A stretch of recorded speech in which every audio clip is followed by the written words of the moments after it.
A large DSO that exists out there. Big DSO. Like big. They're like big. They're big. They ended up getting a huge hack. She got in big trouble, scammed people for hundreds and hundreds of millions of dollars. Her company went to zero. They shut down. People went to jail. She got a prison sentence, and then she got pregnant. There was no exit strategy. It would be like me and you selling a technology to fly to another universe, and we don't have the technology to fly to another universe. There's no end game. Welcome to another episode of Dental Rift. I'm your co-host, Gary Bird. I'm the founder of SMC National, where we help you create, convert, and close more new patients so you can grow. My name is Tanner Applegate. I am the CEO and founder of Unify. We are a software solution that helps you tie together all the different software solutions so it makes it easier to get things done. All right, so this is going to be a fun episode because we're going to talk about a big DSO that just got hacked recently. And there's been some sweeping under the rug that's been going on, and we've been talking about that for a little bit. And I actually had a client reach out and say that they got hacked on their social media as well. So we're going to talk through that. Tanner's going to kind of walk us through that. Also, we're going to talk about Elizabeth Holmes and her rebranding that's going on right now that I think is fascinating from a business standpoint. And then number 3, we're going to talk about Bard versus ChatGPT. I personally think Bard is better than ChatGPT already. It just rolled out a couple days ago.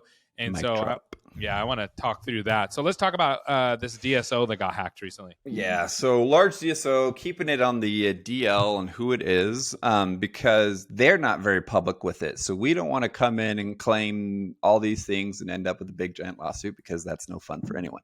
But a large DSO that exists out there has recently DSO. had like big. They're like big.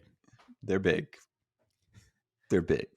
All right, so they ended up getting a huge hack, and they were public in the way that they needed to be legally, right? Of like, hey, here's the information that got hacked, etc.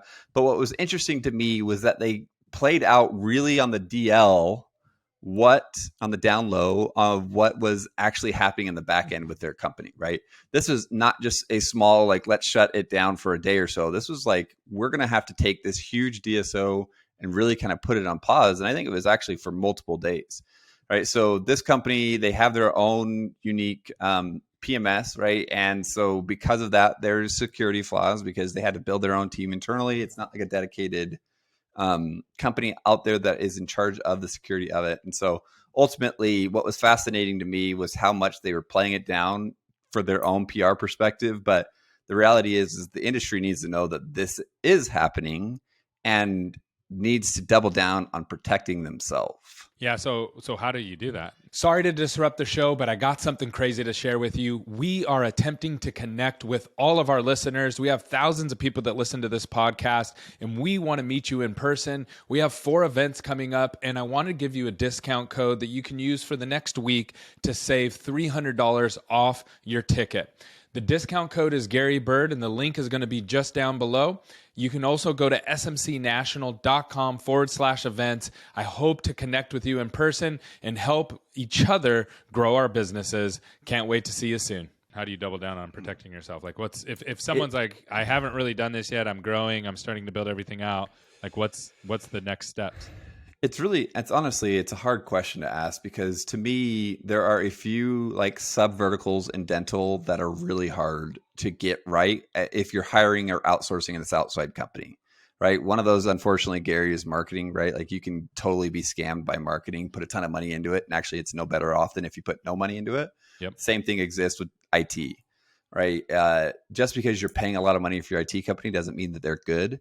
So honestly, you got to educate yourselves on things that you need to go in and do. Like, what is our security breach? What is our backup plan? What does our plan look like if we have any of these incidents happen, et cetera? You got to put pressure on your IT company because just because you have one doesn't mean that that is the only solution, right? There's a lot of times where you can go in and you can get an IT company. They can get fined too if you get a data breach. But the reality is like that doesn't mean all of a sudden that you don't have to worry about it yourself just because you have this other company. So make sure you do what you need to do. There are companies out there that you can hire to come and do a systems breach. In the DSO space, one of them is Black Talon, right? They'll come in and they'll just run some reports on your network and your security and just say, hey, here's your vulnerabilities. They aren't the type of company that comes in and actually fixes them, but they at least give you an indicator that you can then sit down with your IT company and say, all right, here's what we got to do.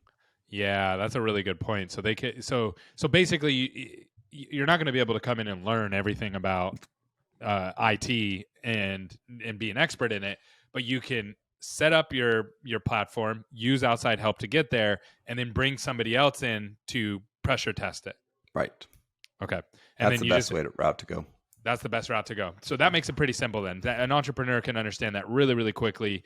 And then how can these, like, one of the biggest DSOs out there, how can they get hacked? Like, how does that work? Well, Because it's they because I feel like, here's how I feel. If they can get hacked, then anybody can get hacked. just because you're big doesn't mean that you put your money where you need to be. Right. A lot of the Ooh. times the bigger ones are actually skimping out on some of the stuff like that, and they're actually a bigger target for that. Ooh. Okay. Okay. All right.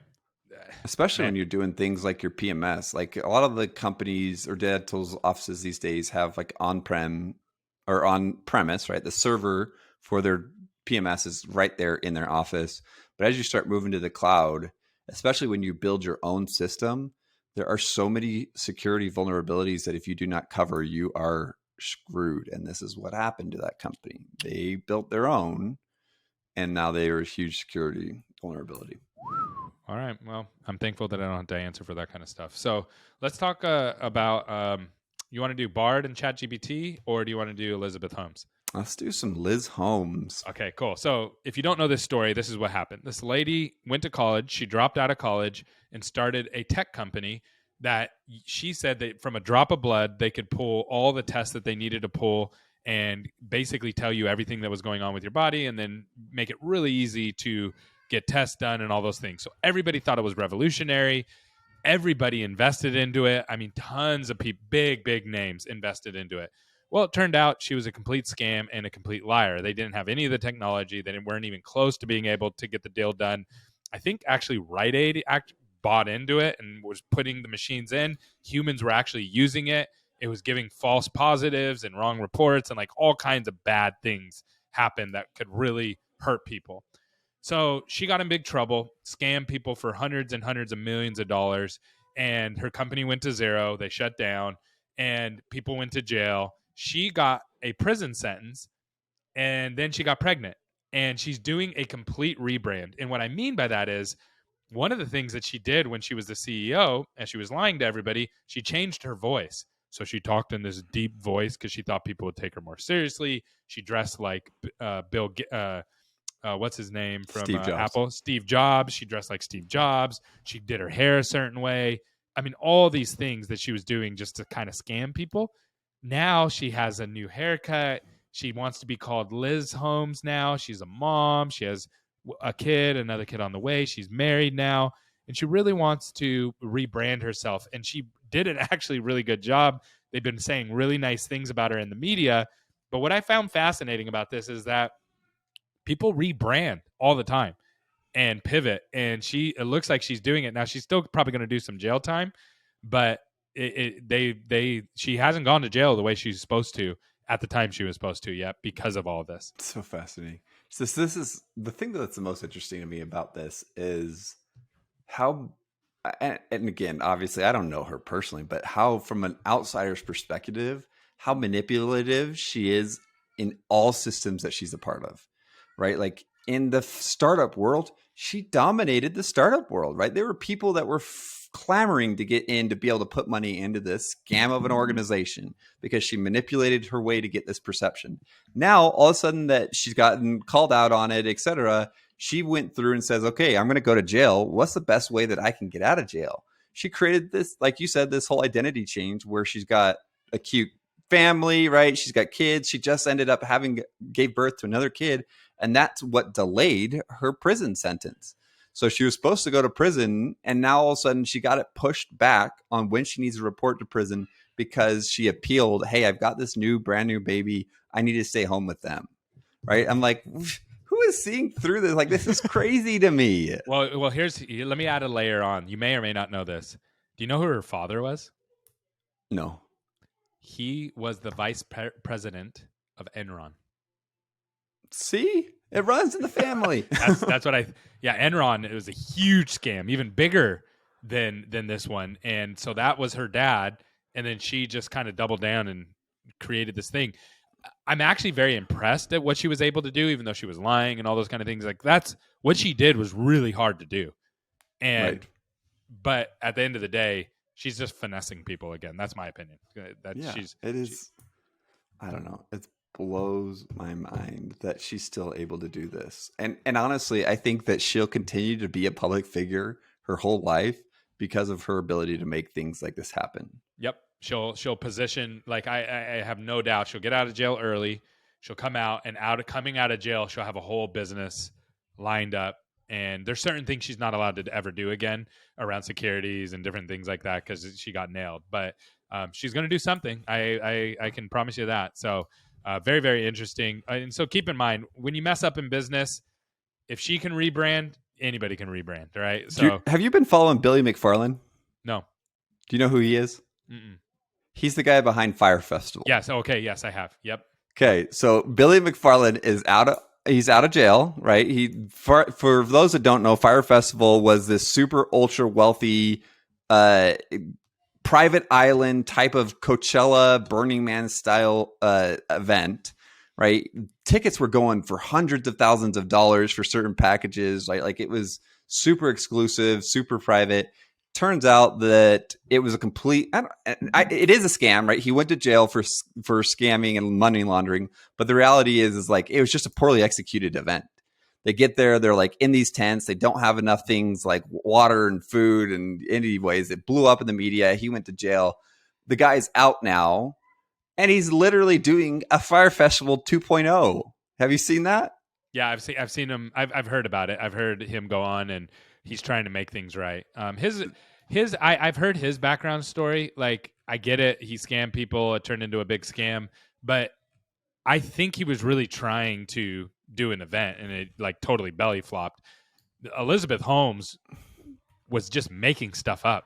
There was no exit strategy. There was no situation where it's like, it would be like me and you selling a technology to fly to another universe, and we don't have the technology to fly to another universe. There's no end game to that. That's the part I don't understand. She was saying, the thing is like just like so Billy Farland is a different one because his was an event, right? There was a definitive time in which it would work or it wouldn't work. Mm-hmm. With hers being a product, I can see how the mindsets get caught up of like, oh, we'll make this work. We'll make this work. We're going to make this work. We need to make this work. Right. And so I think he would have continued to do that. But the problem is you're right. It was an event that ended up on an end date. And so he said, okay, this didn't work and everything blew up. Yeah. But if his was actually a product, I think that they would have been very similar in mindset to, okay, we're going to make this work. Yeah. This actually goes to the point of the entrepreneur. One of the things that make entrepreneurs is we're extremely, extremely optimistic. It's just like, no matter how bad the situation is, it's, hey, we're going to figure out how to make this work. And that can really bite you, especially in situations like this. Yeah. And the fine line of like, okay, when are you crazy? When are you committing fraud versus optimistic, right? Yeah. Yep. Even like if you go and look at the CEO, and we've had conversations about NVIDIA and the CEO of NVIDIA and how like 10 years ago, he gambled on the tech that is now AI. Right. And it was it was a gamble. Like easily could have put NVIDIA in the bankruptcy, just like Theranos and or any of these other companies.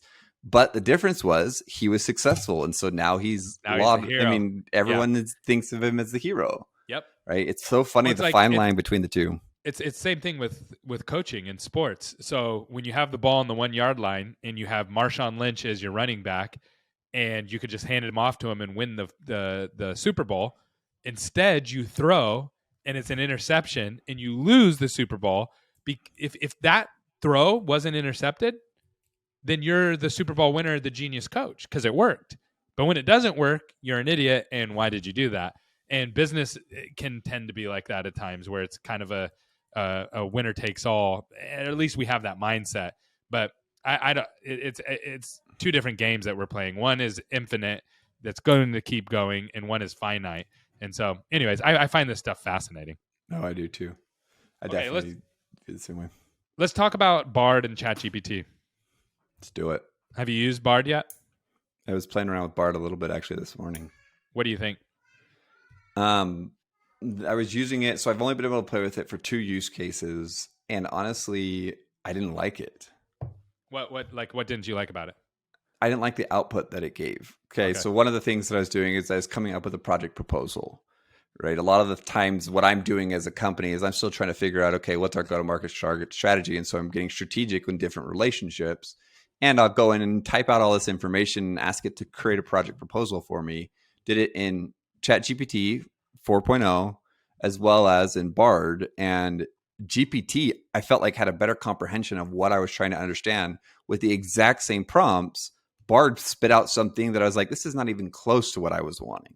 Yeah. So, okay. So there's nuances to it. So Bard, here's my opinion. Bard is better user interface, easier to Agreed. use, easier to access, more intuitive. It's prettier. It's flashier. Like it's way easier to use on that. The It's outputs, more comfortable because it's Google UI and we already use Google. 100%. So it's just simple, right? The outputs, not as good as ChatGPT, especially ChatGPT 4 yet, but I think they'll catch up on that. And I think the user interface, I've tried, I actually was speaking at an event recently and they said, which AI software do you recommend using? And I knew why they were asking that because it's like some of this stuff is really hard and cumbersome. Like even telling somebody how to use ChatGPT, you got to jump through multiple hoops to go in and use it. Where Bard, you send them the link. If they have a Google account, boom, you're in and you're off to the races. So I just think that Google has figured it out. They figured out the how to make it user friendly, and they'll figure out the rest of it. I think it'll happen really, really fast. Yeah.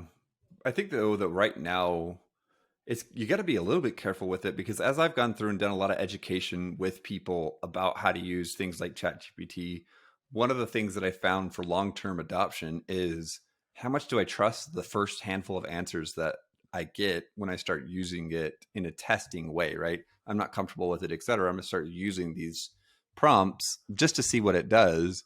And if the answers are something that you don't like or don't trust, the likelihood of you adopting it is very low. So Yep. if Bard is already putting out answers that are on the iffy side, sure, they may figure it out. And so for committed users like you and I, we'll probably give it 5, 10, 20 chances to prove itself. The people that only give it 1, 2, 3 chances, they probably will never likely go back to Bard. Well, ChatGPT did the same thing at the beginning too. We just forgot about it. It was the same way. It was wrong all the time. The thing I like about Google's is that they're actually pulling up to the minute information from the internet and they're providing source links. So for me, they're going to be on the right path much faster than ChatGPT was able to do because they're actually not. ChatGPT is using language models from like 2001, I think, and before. This is using 2021. what I say 2001? Yeah, 2021. One. Yeah. Big difference. And so they're. I just feel like they're just going to be able to move way faster now because of the way that they've structured it and the way they're thinking through the problem. So I agree with you that it's not as good with the outputs yet, but I think that's going to change really, really quickly. Yeah, I'm interested to see once it integrates into Google search what it does because I've been using Bing and honestly I don't like when it gives me source links because what I feel like it does is that it ends up segregating the answer instead of it being a concise one-time answer. It gives me like multiple answers, kind of like a Google search, because it's linking it out to different sources. Yeah, that makes sense. Okay. All right. Awesome, man. Well, this is a good one. All right. Appreciate you coming Chat on. with you soon. Peace.